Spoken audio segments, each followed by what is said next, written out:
बिस्मिल्लाहिर्रहमानिर्रहीम। अस्सलामुअलैकुम। वैसलीन और अंडे की सफेदी को 20 मिनट के लिए चेहरे पर लगाएं और पार्लर के फेशियल जैसी शाइन घर बैठे हासिल करें। फेशियल करवाने के लिए हर महीने पार्लर जाने का वक्त मुश्किल से मिलता है, इसलिए वक्त और पैसे दोनों बचाएं और घर बैठे अपना रंग निखारें, क्योंकि वैसलीन और अंडा दोनों ही ऐसी चीजें हैं जो आपके घर में बआसानी मौजूद होती हैं। टिप: 1 चम्मच वैसलीन और 1 अंडे की सफेदी को अच्छी तरह मिक्स कर लें। फिर इस मास्क को 20 मिनट तक चेहरे पर लगाएं।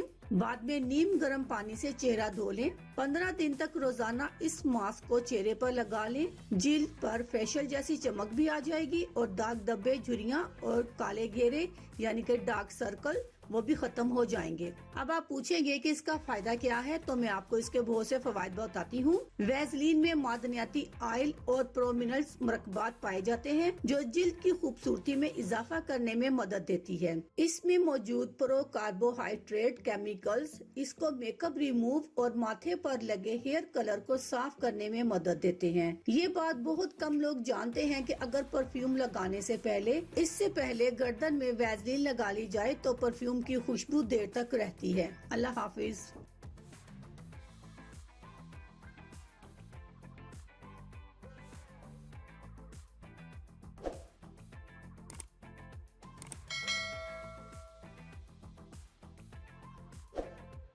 अगर आपको हमारी वीडियो अच्छी लग रही है तो हमारी वीडियोस को लाइक करें और अपने सब दोस्तों से शेयर करें और साथ हमारे चैनल ऑनलाइन रेमेडीज को सब्सक्राइब करना ना भूलिएगा। मिलती हूँ मैं आपको एक नई वीडियो के साथ, तब तक के लिए अल्लाह हाफिज।